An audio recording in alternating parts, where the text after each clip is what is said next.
Kulan wacan oo wanaagsan daawadayaal meel walbo dunida aad ka joogtaan. Ku soo dhawaada musalsalkii dhaawaca qalbiga. Waa dhaawacii qalbiga oo afka Turkiga lagu dhaho kalab yareesi. Astaan daramana way bilowday. Dhanka Turkigana wuu ka cusub iyo xilqadii afraad ayuuba sii maraya. Halka astaan darama hadir aad ku guda jirtaan xilqadii koowaad oo u dhiganta 1 ilaa 5 xilqadood ayuu u dhigantaa. Hal xilqo oo Turki ah marka af Soomaali laga dhigayo ama astaan darama laga dhigayo. Haddaba xilqadii koowaad iyo xilqadii labaad oo 10 xilqo u dhigmeen waan soo sharaxnay. Waxaan gudagalaynaa waa xilqadii saddexaad oo iyadana u dhiganta xilqada 11aad ilaa xilqada 15aad. Shantaas xilqadood ayuu u dhigantaa. 2 isbuuc kadib ayaad astaan darama ka daawan doontaan. Xilqada waxay ka bilaabanaysaa meesha shalay ku joojinay oo ahayd markii gabadha Caaisha ahayd ay xabada ku dhacday. Handaaway naxaysaa biskooladii ayay dhulka ku ridaysaa naxdin awgeed. Caaisha dhulkay ku dhacaysaa. Dhiig ayaa ka yimid. Ninkii Farid ahaa dhankeedii ayuu ku ordaya. Sharkiisii intuu bixiyo ayuu meeshii dhiigga ka saaraya. Kadibna gabadhii ayuu degdeg gaariga ku soo saaraya isagoo doonaya inuu markaasi isbitaalka geeyo intaysan naf bixinna uu badbaadiyo. Laakiin Yemen ayaa isku dayaya inuu ka hor istaago. Biskoolad ayuu madaxa ka saaraya Farid. Wuxuu dhahayaa gabadhan isbitaalka ma geynaysid. Kiiskan wuu weynaanayaan. Hadhowna waxaa la xirayaa Handaa. Ma doonaya Handaa in la xiro. Farid iyo Yemen way isdagaalayaan. Wuxuu dhahayaa Farid inaad xabad igu dhifatid oo i dishid unbaa kuu dhiman idil. Waan badbaadinayaa gabadhan adigana igama hor istaagi kartid. Biskooladii intuu ka tuuro ayuu Farid la dhacaya. Yemen ayaa la garaacaya. Kadibna Farid degdeg ayuu ku soo baxaya. Gabadhii Handaa ahayd way cabsanaysaa. Aad bay u walwalaysaa. Markaa waxay leedahay tan inay dhimato waan barabay Caaisha ah oo aniga iyo Farid dhexdeena way ka dhex baxaysaa. Haddana iyadoo sidaas dhaysa ayay cabsi muujinaysaa. Waxay dejinaya misana habsiinaya Yemen. Laakiin sidii kuma aamusaysay way kasoo dabagalaysaa dhankii Farid. Isbitaalkii ay soo aadaysaa. Yemen qodhiisa uu soo baxaya. Warkii waa lis wada gaarsiinaya. Ninkii guriga beerta ilaalinayay ayaa biskooladii mara ku qabanayo oo si farihiisa aysan u gaarin. Kadibna wuxuu wacayaa odaya Cadnaan oo dhalay Farid aabiis weeye. Wuxuu dhahayaa sidaasay wax u dhaceen. Gabadhii Handaa ahaydna dhibkaasay geysatay ogow. Markaasuu dhahayaa Cadnaan biskooladaasi ii xafid. Anigana waan dacweynayaa gabadhan Handaa ah. Wiilkayga way dhibtay. Noloshiisa si ay uga harto. Degdeg waaba la dacweeyey. Booliskii ayaa soo aadaya dhankii isbitaalka. Ninkii Farid ahaa gabadhii Caaisha wuu keenay isbitaalkii. Saalada qalinka ayaana degdeg lagu saaray si xabadii looga saaro. Ayadoo hawshaasi lagu mashquulsan yahay isbitaalka banaankiisa waxaa isku haystaan. Farid meeshuu jooga Yemen iyo waxaa imaanayaan Handaa oo iyaga doonayaan inay ogaadaan xaalka gabadha Caaisha ah. Faridna wuxuu dhahayaa waji caynkee ayaad halkan ku imaateen. Maxay tahay sababtad u imaateen? Kadibna waxaa imaanayaan haddana Cadnaan iyo waliba wiilkiisii kaleeto Farid walaalkiis ka weyn. Farid walaalkiis ka weyn wuxuu ku dhagayaa Handaa. Cadnaanna wuxuu markan la hadlayay Yemen uu dhahay runta ii sheeg. Ugu dambeyn waxaa imaanaysa Farid hooyadiisii. Gabadhii oo xabadii laga saaray xoogaa soo yara naaxday ayay la kulmaysaa. Waxay leedahay Caaishooy aniga horan kuugu sheegay noloshan kuma noolaan kartid ayaan ku dhahay. Bal fiiri maanta nafsadaada way sigatay. Xabad ayaa kugu dhacday. Intay goori tahay halkan isaga tag. Wiilkaygii adiga isma anfacaysaan. Horeyna waan kuula hadla ay dhaysaa. Gabadhii ay sii cabsi gelinaysaan.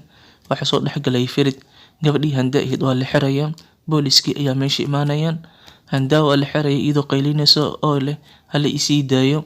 Ayaa la wadaya hooyaded aabeed xitaa meesha imaanayaan. Sidii ayaa lagu xiray. Ninkii Farid ahaa wuxuu garab weyn siinayaa gabadhii Caaisha ahayd oo mar walba daryeelayo. Waxaa la dhahay gabadha caaw intay saaxanaysaa markaa ilaa ay ka caafimaado. Faridna wuxuu dhahayaa anigaa la joogay. Qoyskii dhammaan way iska soo kala tegayaan. Markay soo baxaan kadib Farid gabadhii ayuu la joogaa. Iyadana waxay doonaysaa inay dibadda ku soo leersato. Wuxuu dhahayaa adiga hadal ma maqlaysid miyaa? Saacado ka hor ayaa xabadii lagaa saaray. Waad dhaawacan tahay. Waxaa lagu dhahay sariirta kama soo kici kartid. Dhiig badan ayaa ka imaaday. Isdeji. Waxay leedahay waan caafimaad qabaa Farid. Isdeji. Aamin waan caafimaad qabaa. Aniga cadow iyo dhaqan uma lihi inaan qol ku jiro. Waxaan rabaa dibadda inaan u soo hawo qaato ay dibadda ii wad. banaanka ayuu u kaxeynaya, xoogaa ayay soo leersanaysaa. Intii qaliinka lagu sameynayay waxaa jirta inuu soo wacay yarkii baaj ahaa ee xirnaa ee Caaisha soo waci jiray. Taleefankana waxaa ka qabtay Farid. Wuxuu dhahay adiga kumaa tahay? Kana wuxuu leeyahay adna kumaa tahay? Baaj wuxuu la yaabay Caaisha taleefankeedii oo nin qabtay. Faridna wuxuu la yaaban yahay qofkani qofka uu yahay. Markaasuu baaj wuxuu dhahayaa adiga yaa tahay isku kii sheeg. Farid wuu diiday inuu dhaho Caaisha ninkeeda ayaan ahay. Wuu diiday sababtoo ah waxa suurtagal ah ayuu isdhahay Caaisha inay qofkan ka qarinayso gurkiina. Marka afaareedii gaarka inuu faragashta ayuu diiday. Wuxuu dhahay taleefanka Caaisha aniga haya, si lama filaan ayaan ku qabtay ee aniga u sheegay inaad soo wacday. Ninkii Farid ahaa gabadhii Caaisha uu daryeelaya subaxdii dambe markaasi gurigii ayuuba keenaya. Gurigii waa lagu soo dhaweynaya iyadoo gacantii duuban, waxaana la dhahay gacanta si fiican oo ilaali. Caaisha markii guriga la keeno Farid aad buu u daryeelaya. Taleefankeedii ayuu siinaya. Wuxuu dhahayaa wiil ayaa ku soo wacay sidaas ogow. Caaisha way la hadlaysaa yarkii baaj ahaa. Waxay leedahay qofkii taleefanka ka qabtay waa mudanahayga sidaas ogow, wax dhiba ma jiraan, kiiskii bal ka waran. Wuxuu dhahay adiga unbaan kuu xiisa, kiiskiina hawshiisa way socotaa. Waxay leedahay wax walba way hagaagayaan, anigana waan imaanaya goordhow isdaji. Intaas kadibna Caaisha waxay damcaysaa inay soo baxdo. Waxaa soo wadayo Farid, waxaana u soo wadaya magaalada xoogaa inuu soo socodsiiyo. Maalin maalmaha ka mid ah waxaa dhacaysa markii uu soo wado isla ilaan dhowr maalin ayay gabadhan xanuunsan tahay. Markuu dibadda u soo wado ayuu meel biyaha keenaya. Iyadoo ay biyo jeceshaa sideeda banaanba biyihii ayay dhex galaysaa. Iyadoo dhan markaasi waxay dareemaysaa qabow badan. Jaakadiisii ayuu siinaya. Iyadoo qabowgii dareemayso. Intaas ayaan ku joojinaynaa Farid iyo waliba gabadha Caaisha noloshooda waan usoo laabanaynaa qaybta ilan xalqada aad bay u fara badan tahay nolosha qolba qof baana la tusaya. Waxaan aadaynaa dhanka iyo gabadhii Handaa ahayd. Handaa waa la xiray kadib maxaa dhacay? Handaa markii la xiray wareysi badan ayaa laga qaaday maadaama kiiskan lagu qabtay. Waxay leedahay aniga kas uma ridin xabadaas, haddaba si ku talagal aan ahayn ayay xabaddu ku dhacday. Waxaan doonayay inaad isii daysaan. Waa laga diidayaa, waa la xirayaa. Askarigii meeshuu ardiinaya ayay la hadlaysaa. Waxay leedahay waxaad ii sheegtaa hal ama laba mise saddex ilaa goormay halkan aan ku jiraya? Ninka wuxuu dhahayaa 2 ilaa 3 ayaad halkan ku jiraysaa. Iyadoo waxay u malaysaa saacad in laga hadlayo, isagana bil buu ka hadlaya. Markaas waxay leedahay oo ilaa 3 saacadood miyaan halkan kusii jiri karaa? Markaasuu qoslaya wuxuu leeyahay 3 saacadood ma ahane 2 bil ilaa 3 bil baad halkan ku jiraysaa ilaa kiiskan dacwada uu soconayo. Hal mid baad dhaqsi uga bixi kartaa, qofka kusoo dacway inuu dacwadiisa la laabto, intaas baad ka bixi kartaa. Markaasay yaabaysaa. Waxay leedahay intaas dhan kuma jiri karo. Odaygii Xuseen ah ee gabadhan dhale aad buu u dooday. Wuxuu leeyahay gabadhiida lii soo daayo. Ugu dambeyn gabadhii Caaisha ahayd ayaaba soo daynaysa oo subaxii dambe intay saldhigga booliska imaato ay dacwadii la laabanaysaa. Waxay leedahay wax dacwo aan u qabo gabadhan ma lahan. qaab xabadana waxay ugu dhacday qaab shil ah. Markay sharaxdo in xabadda qaab shil ah ugu dhacday oo ku talgal aan loogu dhufanin ayaa markaas la iska sii daanaya gabadhii Handaa ahayd. Handaa markay soo baxdo waxay go'aansanaysaa inay la kulanto Farid. Farid ayay maalin maalmaha ka mid ah suuqa ku qabanaysaa isagoo meel soo aaday. Waxay leedahay Farid i dhegeyso, aniga inaad ii soo laabatid ayaan rabaa. Gabadhan Caaisha iska fasax, waan ogahay inaad ii caraysan tahay. Waxaad ogaataa haddii aan Yaman aniga jeclahay xabad miyaan ku dhufan lahaa? Waad u jeeday markii aan xabadda madaxa iska saaray oon dhahay Yamanow runta sheeg. Wuu diiday inuu runta sheego. Anna xabad ayaan ku tuuray. Bal adiga maskaxdaada weydii iyo caqligaada, qof aan aniga jeclahay miyaan xabad ku dhufanayaa? Jawaabtu waa maya. Sidaas awgeed aniga marnaba Yaman ma jecli. Maalinkaas aad labadeen isku keen arkaysayna haddii waxay meeshaas ka dhacay wax ku talagal ah ma ahayn. Anigana ninkaas ma rabi. Qaab qasab ah ayuu ii dhunkanayay ama ii shuminayay. Sidaas darteed aniga adigana ku jeclahay, waad ii taqaanaa. Ilaa yaraanteena ayaan isgaranaynaa. Marnaba indhahayga kama dareemaysid miyaa jacaylkaan kuu qabo. Haddaba waxaad ogaataa Faridow, ilaa arrinkanu weli uu sahlan yahay, intay goori tahay wax walba ka laabo, hadhow ha ka qoomamayn. Wuu diidaya. Markaasi waxay leedahay sidaas tahay maanta waxay ka dambeeyo sidaad adiga jeceshahay ayaan kula dhaqmaya. Adiga soo ma diidin jacaylkayga, hadda waxay ka dambeeyay saaxiib ayaan nahay, xiriir saaxiibtinimo ah ayaa labadeena naga dhexeeyo. Hab ayay siinaysaa weliba iyadoo u sheegaysa inay si xad dhaaf ah weli u jeceshahay. Sidii ayay ku kala tagayaan. Hadalkaasi saameyn ayuu ku yeelanayaa ninkii Farid ahaan. In badan ayuuna hadalkay Handaa soo xasuusanaya. Handaa waxay aabaheed ka codsanaysaa in shirkadda ay ku biirto, dhanka ganacsigana Farid ay kaga dhawaato, howlaha shirkaddii ganacsigana ay la wado. Maalinkii dambena shirka ayayba kasoo qayb galaysaa iyadoo madaxdii u sheegayso oo Farid iyo aabihiisii Cadnaan ay ka mid yihiin iyo weliba walaalkiis. Meesha way wada joogeen. Handaa iyo aabaheedna way imaanayaan.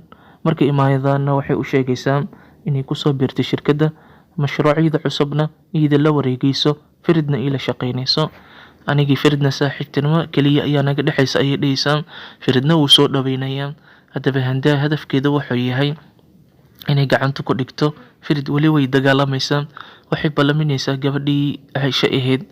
Caaisha markay oo imaato waxay leedahay, Caaisha horta iga raali noqo.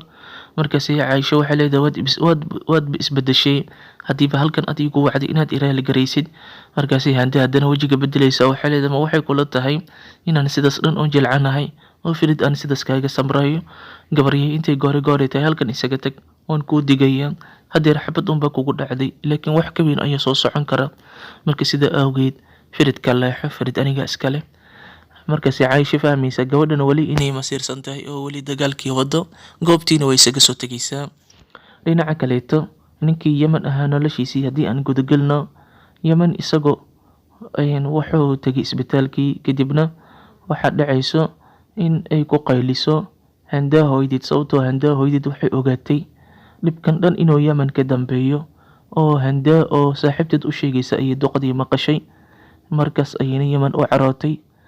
Waxay ku qabanaysaa isbitaalka ama saldhigga booliska markii oo booliska ay wareysanayeen, maadaama markii xabadda ay dhacaysa isagoo meesha uu joogay. Duqda waxay leedahay booliska waxay ku weydiiyeen, soo maadan sheegin meeshan ka tag, gabadhiida agteedana kuguma arki karo. Markaas ayuu fariin qoraaleed usoo diraya Handaa. Wuxuu leeyahay, Handaa xaalkaada bal ka waran. Fariin qoraaleedkii waxay aqrisanayso duqdii Handaa dhashay. Markaasay fariintii ugu jawaabaysaa iyadoo iska dhigaysa Handaa. Waxay leedahay, meel heblaayo igu imaaw inaan kula kulmo ayaan rabaa. Yemen meeshii ayuu imaanayaa isagoo sugayay Handaa. Waxaa u imaanaysa Handaa hooyadeed. Markaasay leedahay, miyaad yaabtay oo gabadhiidaad inta ku sugaysa miya inay iyadu ku ballamisaad u malaysa miya? Waxaan kuu sheegaya wiilyahow, xadkaada waad soo gudubtay. Aniga wax walba waan ogahay. Maskaxdaada geli, gabadhiida ma heli kartid. Adigoo faqiir baad tahay, gabadhiidana waa gabar lacag leh oo intaanu sano aan kusoo rafaaday, oo ma qalantid. Niyahow levelkaada fiiri ayaa la dhahay, waa la bahdilayaa. Wuu sii xanaaqayaa, xeer ay xitaa dharbaaxayso. Markaas ayuu wacd ku marayaa inuu taajiriintan ka aargoosan doono. Waxaa garab siinaya Cadnaan walaalkiisa, waa Farid adeerkiisii. Marka Cadnaan walaalkiis isagana wuu cuqdadaysan yahay, sababtoo ah walaalkiis ayuu u caraysan yahay. Habeenada ka mid ah isagoo la casheynaya qoyskii walaalkiisii ayaa halkaas lagu canaananayaa, oo Cadnaan walaalkiisa ayaa la canaananaya. waxaana lagu canaananayaa howlihii loo diray dhanka ganacsiga inuu ku cayaarayo, waxbana uusan ilaa hadda qabanaynin. Cadnaanna walaalkiisa wuxuu u canaananayaa, uu ku xanaaq furfurayay, waayo xaaskiisa iyo ciil u qabay oo Farid hooyadiisii iyo Cadnaan Farid hooyadiis iyo Farid aabiis mar walba isdagaalsan yihiin labadooda. Marka waa col isma fahmayaan. Waxaadna muuqato in Cadnaan uusan jeclayn xaaskiisa waa Farid hooyadiisa, oo gabar kale jeclaa, dantan ay ku kaliftay inuu tan guursado, wax jecel ahna uma qabo. Sida awgeed oday Cadnaan ceelkii uu u qabay xaaskiisii ayuu walaalkiis ku furfuraya. Walaalkiina waa caroonaya, wuxuu la heshiinayaa Yemen. Isagii labadoodiina waxay markan dhac ay boob ku bilaabayaan shirkadda walaalkiis Cadnaan. Halkaasay xatooyin ka sameynayaan. Lacaga fara badan ayaa la siinayaa Yemen uu shaqaystay, waayo adiga waxaa la dhahay shirkaddan badeeca ayaad kasoo qaadaysa, badeecadaasna waa xatooyo. Gawaaridii badeecada wadi ayaa jidka loo galaya, waxyaabo badan ayaa laga baxsanaya.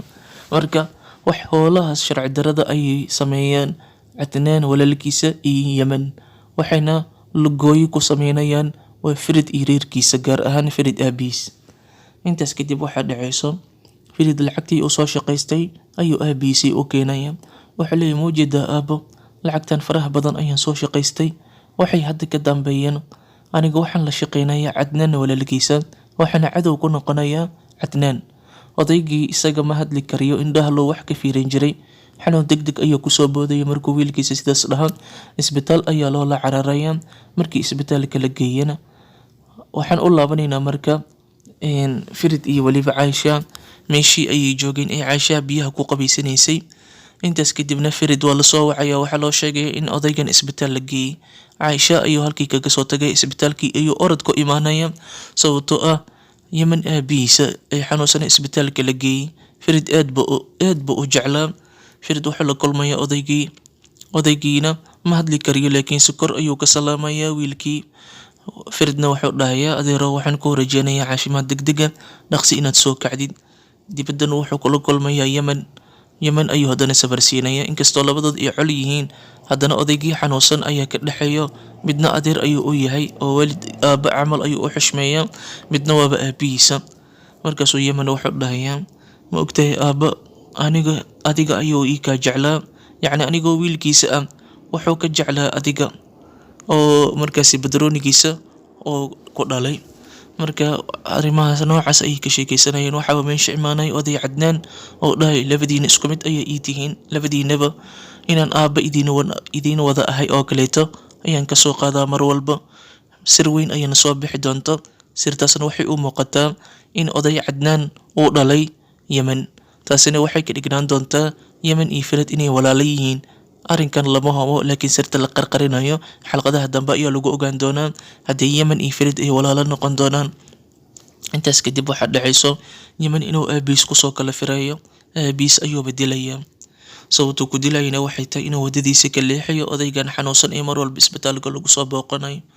Waayo odayga wuxuu la jiraa waa Cadnaan iyo wiilkiisa Firid, wuxuuna kasoo horjeedaa dhaqamada xunxun ee wiilkiisa Yemen oo ku kacayo.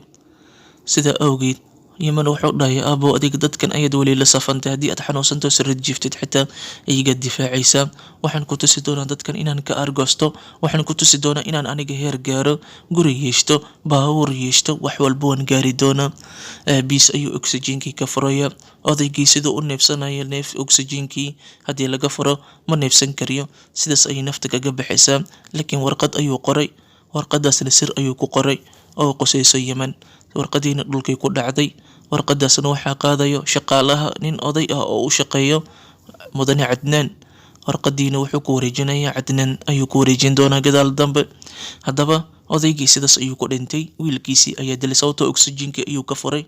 Waxaana dhahay aabbo iska dhimo, adiga mid inuu dhinto weeye, adigana dhimanay, iska dhimo, dunidana ma sii joogi kartid. Sidaas ayuu aabihiis ku dilay. Dhinaca kaleeto haddii aan u laabano, waxaa jiro Firid walaalkiisa inuu dhibanan yahay. Wuxuu dhibano u yahay hooyadiisii sababtoo ah waxaa dhacayso maalin maalmaha ka mid a gabar uu dhalay ayaa jirto. Gabadhaas ayaa xaflad u socotay, duqdii ayaa celinayso. Duqdana xanaaq ay u qabtay, gabadhii Caaisha ahayd ayay ku celinaysaa sababtoo Caaisha way xanuunsanayd sidaan idin sheegnaba, dhaawacneed iyadoo sariirteeda iska jiifto oo iska riyoonayso ayaa duqdan Firid dhasho oo imaanayso. Waxay leedahay adigoo ilaa hadda ma baxoosid miyaa, xabad haddii kugu dhacday xitaa, bal jeeg badan ayaan ku siinaya oo lacag badan aan kuugu saxiixayo, intaa rabtid lacag ku qoro. Lacag fara badan ayay jeeg ugu qoraysaa. Waxay leedahay lacagtan cimrigaad inta ka dhiman waad ku noolaan kartaa, orod meeshan isaga tag, wiilkayga noloshiisa ka bax. Markaasi Caaisha waxay dhahaysaa lacagtan waa yar tahay, waxaan rabaa guri inaan iibsado, jeeg kale ii qor. Markaasi duqda waxay leedahay waan kaa filayay, dadkiina faqiiriinta lacagta inaad jeceshiin, haddana jeeg kale u qoraysaa. Waxay leedahay hoo, guriga ugu qaalisan dunida xitaa ku iibso, gurigayga la ii dhaaf, wiilkayga noloshiisa ii firaaqay. Markaas waxay leedahay lacagtan oo dhan adiga waan kuugu tijaabinayay, lacagtan haddii aan qaato nolol raaxo leh waan ku noolaan karaa, guri cusub aan ku iibsan karaa, ganacsi cusub aan ku bilaabi karaa, laakiin waxaasoo dhan ma doonayo, waan ka xumahay, aniga qof la iibsan kara ma ihi. Jeegii ayay ka doojinaysaa oo isku duduubaysaa, way ku tuuraysaa. duqdii waxay leedahay jeegaada qaado, aniga qof la iibsada ma ihi, orod meeshan isaga tag. Markaasay duqda waxay leedahay haddiiba aad dagaal diyaar u tahay, hadda waxay ka dambeeyo sharciyada gurigan ayaad ku dhaqmaysaa, wayna adkaan doontaa inaad sharciyadaasi aad ku dhaqantid. Duqdii way soo bixisay, xanaaqii ay Caaisha u qabtay ayay gabadhii ayeeyda u ahayd ku furfuraysaa. Gabadhaasna waxaa dhalay Firid walaalkiisa ka weyn. waxay leedahay meelaad u bixaysid mare ma lahan, meelaad aadaysidna ma lahan, labiskana kuma bixaysid, waad joogaysaa. Wiilkii wuu caroonaya, gabadhiisii ayaa la ceelceelay, waayo gabadha waxay tiri aabbo sidan ayaa hortaada la iigu sameynaya miya, oo eedii xukunkeeda kama bixi karo, guriganna waa xabsi iyo guri ma ahan. Haddaba wiilkii Farid ka weynaa hooyadiis ayuu u imaanaya, wuxuu dhahaya hooyoy goormid ii ogolaanaysa inaan aabba noqdo?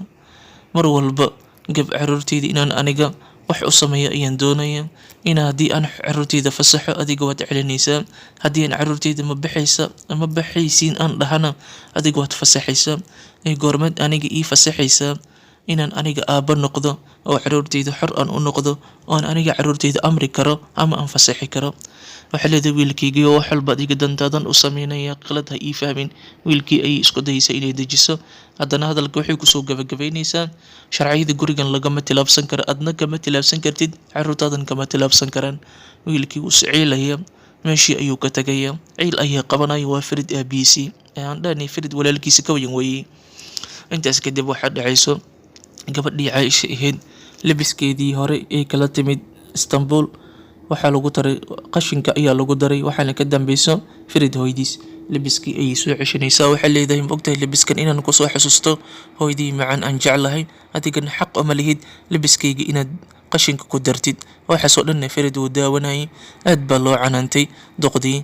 Dhinaca kaleeto waxaa jirto in markaasi ninkii xirnaa ee baaji ahaa gabadhii abokaataha ahayd ee Caaisha ay qabatay misana ay lacagta siisa ayaa imaanayso. Waxay u imaanaysaa yarkii baaj, waxay dhahaysaa wiilkii aad mindida ku durtay wuu dhintay, adigana xukunkaada wuxuu noqon doonaa 18 sano ood xabsi ku jiri doontid. Wuxuu dhahay arrinkaas ma yeelayo, wadda ii sheeg aan kaga badbaado. Waxaa leedahay hal wadaad kaga badbaadi kartaa. Caaisha goobjoog ayay ahayd maalinkaasi, hadday dhahdo ninkan waa ninkeyga ama waa jaceylkeyga waan ii badbaadinayay, si waan ii badbaadiyay ayuu ninkaas mindida u geliyay, haddii ay dhahdo markaas waa badbaadi kartaa. Wuxuu dhahay haddii sidaas tahay Caaisha ayaan la xiriirayaa. Doqdii ayaa imaanayso, gabadhii Caaisha ahayd ayay markaasi fiyoore ay wadwadatay. Waxaa jirta dheri yar oo ay fiyoore ku ridata Caaisha, dherigaasna biyo ku shubtaa, fiyoorahaas ayay nooleysaa. dheertay jeceshahay gabadha Caaisha, dherigii dhirta ku jirtay iyo fiyoorayaashii ayay jabinaysaa Farid hooyadiisii. Caaishana arrinkaas ayay ka caroonaysaa. Farid ayaa imaanaya, wuxuu dhahay Caaishoy aniga waan ku dhibay, darteeda ayay xabad kuugu dhacday, waxyaabii aad jeclad waa lagaa hor istaagay, gurigana xabsiga ayaan ku keenay, nolol cariiri ayaan ku keenay, aniga darteeda wax walba kuugu dhaceen. Sida awgeed meeshan isaga tag, Istanbul ku laabo, lacagtii oo dhan aan ku heshiinay qaado, aniga dhibkayga anigaa xalisanaya. Waxay leedahay haddii aan lacagta oo dhan wada qaato sidii dhibkaada aad ku xalisanaysaa. Wuxuu dhahay arrinkaas ka bax, anigaa wax walba xalisanaya, adigoo aad fasaxan tahay. Waayah ayay dhahaysaa, waa isdiyaarinaysa markaasi. Arrinkana waan soo afjarayaa ayuu dhahaya. Wuu soo baxaya, hooyadiis ayuu imaanaya. Hooyo wuxuu dhahaya waad guuleysatay ugu dambeyn, adigaa guuleystay. Caaishana halkan way ka tagaysaa, waana furayaa, Istanbul ayuu ku laabanaysaa. Aniga iyadana xiriirkeena halkaas ayuu ku dhammaaday. Dadkii oo dhan way naxayaan, duqdi way farxaysaa. Waxay leedahay wiilkaygiyo qofka guuleysta aniga ma ahani, dhab ahaantii adigaa guuleystay, sababtoo riidii aad ku jirta ayaad kasoo kacday. Adigii Caaishana ma ahayn laba qof isku qalma, ma iidan ahayn, sida awgeed waad soo laabatay. Handaa ayaa ah gabadha kaliya ee kuu qalanta. Caaisha banaanka imaanaysa, hadalkay dhegeysanaysaa. Waxay kaloo duqda dhahaysaa gabar aadan jecleen inaad la noolaatid qasab ma ahan. Markaasuu Farid wuxuu dhahayaa hooy sideed ku ogaatay inaan aniga Caaisha jecleen? Yaa ku dhahay Farid Caaisha ma jeclo? Caaisha hadalkaas ayay maqlaysaa, qalbigeedii aad buu u saameynaya. hadallo hore uu Farid yirina way jiraan oo mar walba markaasi dareen halkaasi ka qaaday. waxaadna moodaa inay jeclaatay Caaisha yarka Farid ah. Haddaba doqdii waxay macsalaamaynaysay gabadhii Caaisha ahayd. Caaisha taleefankeedii waxa soo wacay ninkii baaj ah ee xabsiga ku jiray, wuxuuna rabay hadalkii abokaataha ee u sheegtay inuu Caaisha u sheego, arrinkana ay markaas Caaisha ku caawiso, uu Caaisha guursado ama ay dhahdo aniga baaj ayaa xiriir la leeyahay, sidaasna uu baaj ku soo badbaado. Sidaas ayuu rabay. Ugu dambeyn Caaisha way soo baxaysaa, waxay soo hor istaagaysaa doqdii Farid dhashay. taleefankiina wuu shidan yahay, ninkii baaj ah meeshuu ka maqlayay hadalka. Waxay leedahay aniga waxaan go'aansaday inaan gurigan ka tagin, Faridna waa ninkeyga, meel aan u socdo ma lahan, dhib iyo dheefna waa la qaybsanayaa. hooyo haddii aad arrinkan adigan ogolaatid oo aniga ii aqbashid waa sidii la rabay, gabar aad sudah u tahay, sidaas ayaan ku noqonaya. haddii aadan aqbalinna, haddii dagaal walbood igu soo qaadi diyaar ayaan u ahay ilaa aad iga aqbashid. xalqada meeshii ku dhammaanaysaa ayadoo duqdii Farid dhashay ee yaaban tahay sida Caaisha isku bedeshay bixitaankii wax walba way bedeshay waxayna go'aansatay inay joogto ninkii baaj ahna taleefanka wuxuu ka dhex maqlay in Caaisha la guursaday ayba nin leedahay naxdin awgii taleefankii dhulka ku riday xalqadiina halkii ku dhamaatay halkaasay ku dhamaanaysaa xalqada ninkii Farid ahana wuu yaaban yahay si qaab ayuu u fiirinayay gabadhii Caaisha iyo billahi tawfiiq. Assalaamu calaykum waraxmatullaahi wabarakaatuh.